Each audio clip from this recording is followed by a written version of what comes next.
খালি ঘর পূরণ। ঘর পূরণগুলো একটু টেকনিক জানা থাকলে তোমরা সহজেই মেলাতে পারবে। টেকনিকটা হচ্ছে যে এখানে যেহেতু ভাগফল দেওয়া আছে, তাহলে এই ভাগফলের প্রথমটা দিয়ে আগে আমাদের এই ভাজককে গুণ করতে হবে। তো ভাজককে প্রথম যদি গুণ করি, ৭ নং ৬৩, ৩ হাতের হচ্ছে ৬, ৩ নং ৩ ৭টা ২১, ২১, ২২, ২৩, ২৪, ২৫, ২৬, ২৭, ২৭-এ ৭ হাতের হচ্ছে ২, ৭ অক্ষে ৭, ২, ৯, এই যেখানে ৯ বসলো। এখন আমরা এটা বিয়োগ করব, বিয়োগ করলে ৫ আছে, ৩ আছে, কত হলে ৫ হবে? ২ হলে।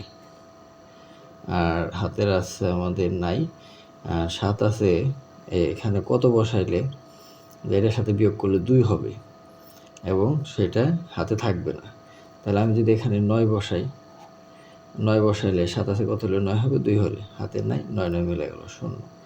এইভাবে আমাদের প্রথম সংখ্যাটা মিলে গেল। তারপরে যেহেতু ভাগফল ১ আছে, ১ দিয়ে আমাদের সোজা এটাকে গুণ করতে হবে। গুণ করলে যা হয় তাই। তাহলে ৯ অক্ষে ৯, আর হচ্ছে ৩ অক্ষে ৩, ১ অক্ষে ১। এখন এটা দুইটা বিয়োগ করলে ৯ আছে, কত হলে ১৩ হবে? ৪ হলে। আর আছে হচ্ছে হাতের ১, ৩, ৪ আছে, কত হলে ১২ হবে? ৮ হলে। এ আমাদের মিলে গেল।